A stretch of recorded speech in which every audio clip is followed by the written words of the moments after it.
के बारे में बहुत सारी बातें हो चुकी हैं। उनका वेदांतियों से स्वयं शुक्ल जी ने भी कहा है कि उन्होंने वेदांत से प्रभावित थे, लेकिन उन्होंने वेदांत को उसी तरह से नहीं पकड़ा जैसा कि वेदांतियों ने पकड़ा। लेकिन उन्होंने, आप देखिए, उन्होंने सूफीज्म से प्रेम तत्व लिया और वेदांत से दर्शन लिया, और इन दोनों के प्रभाव के चलते शुक्ल जी ये कहते हैं कि उन्होंने जो निचली जातियां थी उसमें आत्मगौरव का बोध जगाया। अब इस बात पर बहुत ध्यान देने की बात है कि क्या उन्होंने निचली जातियों में ही आत्मगौरव का बोध जताया, या उन्होंने अपने समाज को और समय को बहुत गहरे से प्रभावित किया। शायद इतना प्रभावित किया कि उनके खिलाफ एक पूरा का पूरा हिंदू धर्म भी और मुस्लिम धर्म भी एक साथ खड़े होते हैं। उसकी चर्चा मैं आगे करूंगी। शुक्ल जी ने, अब सवाल ये है कि सबसे पहला जो सवाल है कि किसी भी जुलाहे में इतनी ताकत और इतनी हिम्मत और इतना साहस आता कहाँ से है? क्या वो वेदांत से आता है, क्या वो सूफीज्म से आता है, या उसने इन दोनों ही धर्म और दर्शनों से कुछ लेता है, लेकिन वो अपने समाज को अपने तरीके से परखता, गुनता और समझता है। अगर शायद वो इतना परखता, गुनता, समझता नहीं होता तो अनुभव की बात नहीं करता। आप देखेंगे तो कबीर 3 चीजों पर बहुत जोर देते हैं। एक अपने गुरु पर, गुरु से उनका मतलब ये है कि विवेक, जो ज्ञान देता है, और दूसरा अनुभव पर, और अनुभव को अनुभय होकर कहने की ताकत वो लेता कहाँ से है? आप अगर इन सबको देखेंगे तो आप पाएंगे कि गुरु से ज्ञान लेता है और अपने कर्म पर विश्वास करता है, जो वो कर्म करता है। और किसी भी कर्म को जो हमारे पूरे के पूरे समाज में पहले से लेकर आज तक, छोटे बड़े की लघु चेतसा, मतलब कौन लघु है कौन बड़ा है, तो उसकी एक सीधी सीधी परिभाषा है कि जो उच्च वर्ग का लोग है और पूरा का पूरा वर्णाश्रम, उस समय वर्णाश्रम धर्म भी उसके साथ ही चल रहा है। और भारतीय समाज में धर्म से मतलब हम कहते हैं धार्यत इति धर्म, जिसको हम धारण करते हैं। और धर्म कहाँ से हम लेते हैं? हमारे देखेंगे हमारे महाकाव्य हैं, उन महाकाव्यों से हम अपना जीवनचर्या है उससे सीख लेते हैं। रामायण भी हो गया, महाभारत भी हो गया, आप जो भी लेना चाहें ले लें, लेकिन हम लेते हैं कहाँ से? अपना कि हमें कैसा होना है, कैसा बनना है, किस तरह से व्यवहार करना है, हम अपने धर्म से लेते हैं। लेकिन आप देखेंगे कि कबीर की जो सबसे महत्वपूर्ण चीजें हैं वो चली आ रही अब तक की परंपरा या धर्म जिसको हम कहते हैं, उससे अपना विरोध दर्ज करते हैं। विरोध इस आधार पर नहीं दर्ज करते कि जो है केवल और केवल वही सही है, बल्कि इस आधार पर दर्ज करते हैं कि उसमें जो बातें कही गई हैं वो हमारे सहज जीवन से या मनुष्य जीवन से वो मेल नहीं खाती हैं। जैसे ब्राह्मण, आप देखेंगे वो बहुत साफ कहते हैं, जो तू ब्राह्मण बमनी जाया आनी बाटिका है नहीं आया। जो ब्राह्मण की श्रेष्ठता है, आप अगर हम धर्म से लेंगे तो वो उस धर्म की उस जो जिससे कि ब्राह्मण वर्ग अपने आप को श्रेष्ठ कहता था, वो उसी धर्म के आधार पर कहते हैं कि यदि तुम्हें भगवान ने बनाया है श्रेष्ठ तो किसी और तरीके से पैदा करता, किसी और तरीके से बनाया। यदि तुम उसी तरीके से आए हो जिस तरीके से हर आम इंसान, तो तुम किसी तरह से ये नहीं कह सकते कि तुम श्रेष्ठ हो। तो ये जो श्रेष्ठता का दम्भ एक खास वर्ग में एकदम जिसको कहे समाहित हो गया था, कबीर उस पर बहुत तीखा व्यंग नहीं करते, बल्कि उसकी परिभाषा बदलते हैं। एक होता है व्यंग करना, एक होता है उस पद्धति को बदलना, उसको बदल देना, मतलब दूसरे तरीके के हमारी समझ को आम इंसान की जिस तरह से समझता है उस समझ को बदलना कि हमारी पठत सही नहीं है। हम जिस तरह से पढ़ते आ रहे हैं या जिस तरह से हमें पढ़ाया जा रहा है धर्मावलंबियों द्वारा या हमारे धर्म दर्शन द्वारा, वो सही नहीं है। इसे हमें दूसरे तरीके से पढ़ना चाहिए। क्यों? और यहीं पर वो सवाल खड़ा करते हैं कि ईश्वर अगर आपको श्रेष्ठ नहीं बनाया तो आप खुद क्यों बने हैं? और इसी प्रक्रिया में वो ये कहते हैं कि अब आप देखिए उनका राम कौन है? वो राम वो नहीं है जो तुलसी के राम है या जो हम रामायण से पढ़ते हुए हैं। उनका राम देखिएगा, उन्होंने ऐसे राम का निर्माण किया है जिसकी वो बहुत विनम्र प्रार्थना करते हैं। मैं पूता राम का मुतिया मेरा नाम, गले राम की जेवड़ी, जित खींची तुत जान। मतलब वो इतना अपना अहम इतना गिराते हैं, लेकिन ऐसा नहीं कि अहम गिराने के बाद वो उसी में मतलब उसको अपने बराबरी के धरातल पर वो अपना अहम गिराकर उसका भी अहम गिराकर अपने बराबर का लाते हैं। इसीलिए वो कहते हैं बालम आओ हमारे गेहरे, तुम बिन दुखिया दे रे, सब कोई कहे तुम्हारी पत्नी मोको कुछ संदेह रे, एक में को हो सेज न सेवे तब तक कैसा नहीं। तो आप देखिए उसको वो अगर आप एक ऐसा संबंध अपने ईश्वर से जोड़ रहे हैं जो आपको एक बराबरी के धरातल पर बनाने वाला संबंध दे रहा है, तो आप पाएंगे कि उनका जो ईश्वर, इसीलिए वो बाद में ये भी कहते हैं, खैर एक मिनट में वो मैंने दो जगह थोड़ा थोड़ा नोट किया था, इसलिए जो है हरि चली आवे। जो भक्त है उसके पीछे हरि स्वयं चल के आता है। हमेशा मतलब भक्ति ऐसी नहीं होनी चाहिए कि हमेशा हम उसको श्रेष्ठ बनाएं।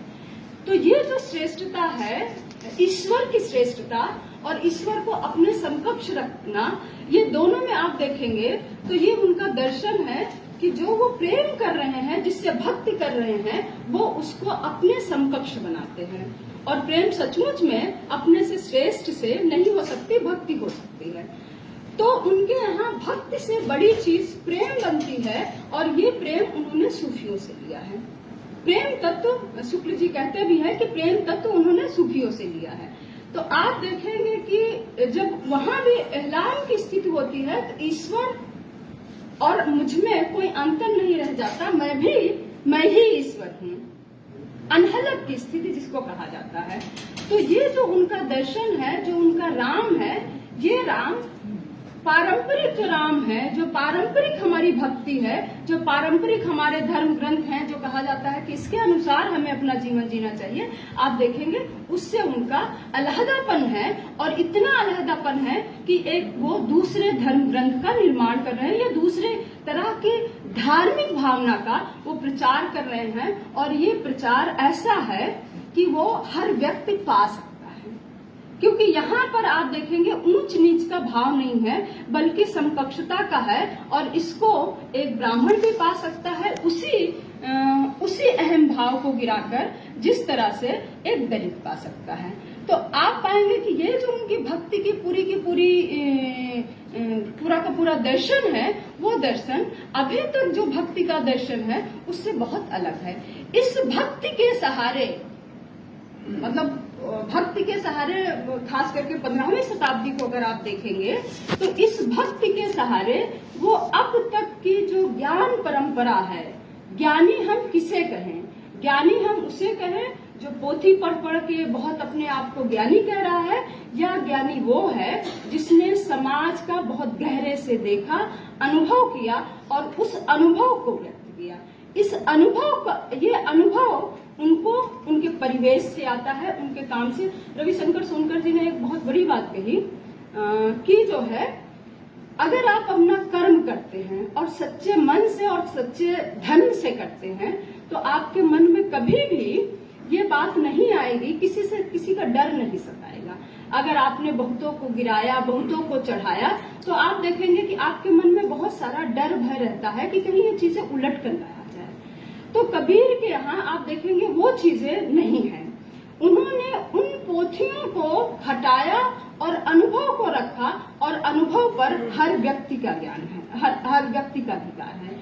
वो पोथी एक खास वर्ग पढ़ता था, लेकिन जब अनुभव ज्ञान आता है तो वो अनुभव ज्ञान हर व्यक्ति का ज्ञान बनता है। तो अनुभव को ज्ञान बनाने के चलते आप देखेंगे कबीर जो है, जो पोथी की परंपरा थी, जो एक श्रेष्ठता बोध था कि हमने एक दर्शन का अध्ययन किया, कि हमने 4 दर्शन का अध्ययन किया, कि हमने एक वेद का अध्ययन किया, कि हमने 4 वेद का अध्ययन किया, ये जो पूरी की पूरी परंपरा थी वो उसको खारिज करते हैं और अनुभव को तर्क की। और अनुभव भी ऐसा नहीं कि आप कुछ अनुभव कह दें और वो सही हो जाए, अनुभव को तर्क की कसौटी पर कसना।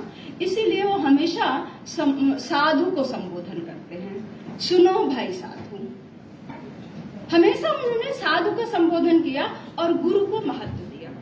गुरु का महत्व और साधु का संबोधन दोनों एक दूसरे के समकक्ष है, क्योंकि दोनों में आप देखेंगे ज्ञान का महत्व है, अनुभव का महत्व है, अपने विवेक का महत्व है। और आप देखेंगे इसी प्रक्रिया में उन्होंने ऐसे मानवीय मूल्य बनाए जो हर मनुष्य को भाए, ये केवल और केवल दलितों को नहीं, हर मनुष्य को। जैसे सूरा ते सराहिए जो लड़े दीन के हेत, पुरजा पुरजा कट मरा ताऊ न छोड़े खेत। 15वीं शताब्दी को आप याद कर लीजिए, इवन आज भी सूर कौन है? जो जिसके पास कितना बाहुबल है, कितना पैसा है, कितने लोगों को मात देता है, कितने लोगों को अपने चरणों में गिरा लेता है, कौन कितना पद दे देता है। लेकिन कबीर उसकी परिभाषा बदलते हैं, सूरा ते ही सराहिए जो लड़े दीन के है। उसी सूर की सराहना करनी चाहिए, या वही व्यक्ति महान है जो दीनों के लिए लड़ता है, जो गरीबों के लिए लड़ता है, जो दलितों के लिए लड़ता है, जो कोई भी व्यक्ति है जो किसी भी स्थिति में सहायता की जिसको जरूरत है, अगर कोई सूर है, वीर है, अगर वो उसकी सहायता नहीं करता तो वो सूर नहीं हो सकता, वो वीर नहीं हो सकता। तो ये जो पूरी की पूरी संरचना को बदलना है, जो पूरी की पूरी मानवीयता, एक दूसरी मानवीयता कायम करनी है। और बड़प्पन, आप देखिए बड़प्पन बड़ा कौन है? जो हमारे पूरी की पूरी, इवन आज भी पूरी की पूरी जो पद्धति है उसमें बड़े की परिभाषा बहुत अलग है। लेकिन कबीर जब उसकी परिभाषा बदलते हैं, इसीलिए कबीर हमको बहुत आधुनिक लगते हैं। आज भी हमें उनकी बातें अच्छी लगती है, जिसको हम प्रासंगिक कहें या आज कहें। और हमारा पूरा का पूरा धर्म और पूरा का पूरा दर्शन और जिसको कहें कि पूरी की पूरी नीतियां हमारे धर्म ग्रंथों से संचालित है, आज भी संचालित हैं। बहुत सारे हम संवैधानिक लोकतंत्र में संविधान का चाहे जितना भी हवाला कर दें, लेकिन जीवन व्यवहार में, हमारे आचरण में सबसे ज्यादा धर्म की पैठ है। और वो धर्म हिंदुओं में भी ठीक वैसी ही स्थिति है और मुसलमानों में भी वैसी स्थिति है। तो कबीर के बारे में जो है, इसीलिए आप देखेंगे कि कबीर का विरोध हिंदू भी करते हैं और मुसलमान भी। इसका अनंतदास ने अपने परिचय में उदाहरण भी दिया है। होता क्या है, एक बार कि सिकंदर लोदी के पास दोनों जाते हैं, हिंदू भी जाते हैं और मुसलमान भी जाते हैं।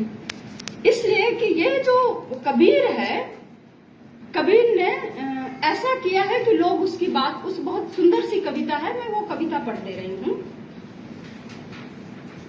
कहे सिकंदर के पास जाते हैं तो सिकंदर पूछता है सिकंदर लोदी की क्या बात है। कहे सिकंदर क्या है भाई, गांव परगना लिया छिनाई, तुम्हारा गांव छीन लिया है या परगना? तो सब दोनों बोलते हैं, जुलहे एक अमारग किया मुसलमान की, ध्यान दीजिएगा, मुसलमान की छोड़ी रीति। जुलाहा और बुनकर से उनको हम मुसलमान जोड़ लेते हैं। अरु हिंदी की भाने रीति, निंदे तीर्थ निंदे वेदु, निंदे सकल धर्म की आशा, 60 दर्शन और 12 मासा, ऐसी विधि सब लोक बिगारा, हिंदू मुसलमान तय नारा, ऐसी विधि सब लोक बिगाड़ा। वो कुछ ऐसे विधि ला रहा है कि सारे लोग को बिगाड़ दे रहा है, सभी लोगों को, इसमें किसी एक मतलब निचली जातियों को ही नहीं, सब लोक बिगाड़ा, हिंदू मुसलमान तय नारा। और उसकी जो बातें हैं वो हिंदू और मुसलमान दोनों से नारी हैं, किसी से भी नहीं मिलती। तातय हमें माने ना कोई, देखिए उनकी पीड़ा क्या है, बड़ी बड़ी बड़ी मार्मिक पीड़ा है। तातय हमें माने ना कोई, जब लग जुलाहा काशी हुई, जब तक ये जुलाहा काशी में रहेगा तब तक कोई हमें मानेगा नहीं। उनकी पीड़ा ये है कि अगर ये रहेगा तब तक हमें कोई मानेगा नहीं। और ये मानना केवल और केवल धर्म के स्तर पर नहीं है, बल्कि अर्थ के स्तर पर है। बजरंग बिहारी तिवारी का एक बहुत बढ़िया लेख है, सत भक्तों की पीड़ा। जितने भी सगुण भक्ति है, आप देखिएगा उसमें मंदिर है, और मंदिरों में दान दक्षिणा, कोई भी ऐसा मंदिर शायद ही मिले जिसमें दान दक्षिणा ना हो। और आय का एक बहुत बड़ा, खास करके मध्यकाल में अगर आप जाएंगे तो मध्यकाल में आय का बहुत बड़ा साधन था धर्म, दान दक्षिणा। अभी भी आप मंदिरों में जाएंगे तो आप इतना दीजिए तो आपका ये पूजा हो जाएगी, विधवा के लिए इतना दीजिए, गाय के लिए इतना दीजिए, ये सब है। तो ये जो बजरंग बिहारी तिवारी के इस लेख में वो बताते हैं कि किस तरह की आय थी और उनकी पीड़ा क्या थी। और जब आप मन की बात करेंगे, हाँ मन की बात करेंगे, राम नाम त्रिलोक बखाना, राम नाम का मरम न जाना। ये जो राम नाम, आप उनके ही राम को उनके ही काकर पाथर जोड़कर मस्जिद लई बनाए, ता चढ़मुल्ला बाग दे क्या बहरा हुआ खुदाए। तो ये जो धर्म, जो आडंबर है, वो आडंबरों का विरोध करते हैं। लेकिन इन जो हिंदू मुसलमान जाते हैं, इनकी पीड़ा ये नहीं है कि ये आडंबर का विरोध कर रहा है, इनकी पीड़ा ये है कि ये धर्म सत्ता के खिलाफ और राज सत्ता के खिलाफ आवाज उठा रहा है। क्योंकि धर्म सत्ता और राज सत्ता 15वीं शताब्दी में एक साथ थी। धर्म राज को जो है प्रमाण देता था और राज सत्ता धर्म को आश्रय देती थी। तो दोनों का एक अच्छा गठबंधन था। इस गठबंधन पर कबीर जो है, कबीर जब इसकी आलोचना करते हैं, इसके खिलाफ जाते हैं, तब इन दोनों को ही उतनी ही दिक्कत होती है। शायद वो एक अलग, बहुत सारे लोगों ने कहा वो अलग एक कबीर अभी तो बन गया है कि एक कबीर संप्रदाय या अपना संप्रदाय चलाना चाहते थे। कबीर की कविता में आप देखेंगे तो कहीं भी अपने संप्रदाय चलाने की बात नहीं करते हैं। तो आप देखेंगे ये जो धर्म मात्र की सत्ता जो है, चाहे वो हिंदू हो चाहे मुस्लिम है, जो इस तरह की सत्ता थी, कबीर और जो जनता को आस्थावान बनाकर उनका दोहन और शोषण करती थी और उनको ऊंच नीच का भाव सिखाती थी, कबीर अपने विवेक से उस पर प्रहार करते हैं, उसके विरोध में आवाज उठाते हैं, तर्कसम्मत आवाज उठाते हैं। अगर वो इन दोनों में कोई अपना, ठीक है, अगर वो अपना धर्म चला रहे होते तब पर भी वो किसी न किसी में एडजस्ट हो जाते, लेकिन वो अपना उठा ही नहीं रहे हैं। और इसी संदर्भ में आप देखिएगा एक बहुत अच्छा लेख है मुक्तिबोध का, भक्ति आंदोलन का एक पहलू आप देखिएगा। मुक्तिबोध ने उसमें बताया है कि किस तरह जो कबीर जैसे कवि हैं, उनकी कविताओं का जो किसी न किसी संप्रदाय में, किसी सगुण या निर्गुण में या एक अलग संप्रदाय बनाकर उसकी जो धार थी उसको धीमा कर दिया गया। ये भक्ति आंदोलन के एक पहलू में मुक्तिबोध बहुत बढ़िया कहते, बहुत अच्छे से बताए हुए हैं। तो आप देखेंगे कि पंडित और मौलवी का एकाकार हो जाना कबीर की आवाज के खिलाफ, और फिर सिकंदर लोदी बहुत सारी यातनाएं भी देता है, और सिकंदर लोदी से वो कहते भी है, ऐसी विपत्ति निवारु हमारी, तू ही बाप तू ही महतारी। तो सिकंदर लोदी बहुत तरह की यातनाएं, 2-3 यातनाएं देखता है, मानने का प्रयत्न करता है, लेकिन कबीर कहते हैं राम, देखिए कबीर का कितना आत्मविश्वास है उस राम के सहारे जिसको वो प्रेम करते हैं। राम भरोसे गिनय न काहू, सब मिल राजा रंग रिसाऊ, राखन हारा राम है, मार सके ना कोई, पात स्याय हूं ना डरूं, करता करे सो कोई। और इसीलिए वो कहते हैं हरि मरी हैं तो हम हूं मरी भई। तो ये जो उनका आत्मविश्वास है, इस आत्मविश्वास के सहारे वो राज सत्ता और धर्म सत्ता दोनों को चुनौती देते हैं, और इस प्रक्रिया में वो एक ऐसे समाज की तरफ बढ़ते हैं, या एक ऐसे समाज के निर्माण की कल्पना उनके यहाँ है जो कि ऊंच नीच, जो सूरा मैंने वो एक उदाहरण दिया कि उसको, उसके बरक्स वो ऐसा समाज बनाने की कल्पना है जिसमें ऊंच नीच जन्म के आधार पर या जाति के आधार पर या किसी भी अन्य जो चली आ रही परंपरा है उसके आधार पर वो नहीं लेना चाहते। और उसी राम के सहारे वो ये भी कहते हैं कि जो काशी तन तजे कबीरा तो रामय कौन विचारे। अब देखिए उस समय का जो आज भी हम सबसे ज्यादा प्रभावित होते हैं जब हमें धर्म से या राम से जोड़ा जाता है।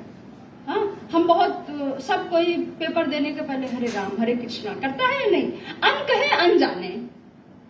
तो आप देखिए वो भी उस राम को नहीं लेते, लेकिन जो उनका राम है वो राम ऐसा राम है जो एक बदलाव, सामाजिक बदलाव की बात कर रहा है। इसीलिए वो शब्द पर बहुत जोर देते हैं। वो क्या शब्द कह रहे हैं, क्या बोल रहे हैं, क्या कर रहे हैं, इस पर वो बहुत जोर देते हैं।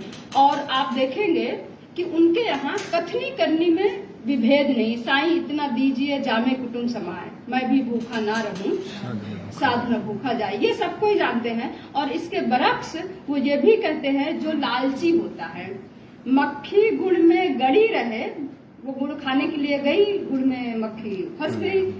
मक्खी गुड़ में गड़ी रहे, पंख रहे लिपटाए, पंख उसका लिपट गया। हाथ मले और सिर ढूंढे, लालच बुरी बलाए। आज का जो समय है उसमें लालच ही लालच है। हम हमारे पास जो है उससे खुश नहीं है, बल्कि हम अपनी पहचान भी भूल जा रहे हैं। हमने एडिडास का जूता लिया, हमने लिवाइस का ये पहना, हमने नल्ली का कपड़ा पहना, हमने इसका पहना और हम उसी से अपनी पहचान बना रहे हैं। हम अपने सत्य को भूलते जा रहे हैं कि हमारा अपना सच क्या है, हमें क्या अच्छा लगता है। हम कहीं उसकी नकल करते हैं, देखिए हमने बाल कटाए इसकी स्टाइल में, इसकी स्टाइल में, तो हम वो उसमें जो जा रहे हैं। कबीर इसीलिए इसके खिलाफ हैं। कबीर आपको विवेकवान बना रहे हैं और ये विवेक हर चीज से तर्क करना सिखाता है, हर चीज को प्रश्न करना सिखाता है कि पहले उसको सोचिए वो क्या सही है, क्या अनुभव ऐसा कह रहा है, उसके बाद आप उस पर विश्वास करिए। इसीलिए आप देखेंगे कि कबीर के शब्द उस समय भी राज सत्ता को और धर्म सत्ता को हिलाए हुए हैं। आज तो कबीर बहुत सारे रूपों में आप देखिएगा कि उनके पंथ हैं, ये सब है, जिसमें कबीर भी उसी धारा में चले जा रहे हैं। लेकिन फिर भी देखिएगा कि कबीर के इन वाणियों का इतना प्रभाव है कि आज भी हजारों लाखों की संख्या में लहरतारा में, काशी में, मगहर में लोग जाते हैं और उन शब्दों को पुनर्जीवित किए हुए हैं। और यह संयोग नहीं है कि निचली जातियों को, और जो रामचंद्र शुक्ल से मैंने बात शुरू की थी कि निचली जातियों में इन्होंने आत्मगौरव का भाव जगाया, ये सच नहीं है। निचली जातियों में उन्होंने निश्चित तौर पर जगाया, लेकिन अगर कबीर सिर्फ इतना ही होते तो इतने बड़े लाखों की संख्या में सभी जातियों के लोग, सभी धर्मों के लोग उनके पास ना जाते। धन्यवाद।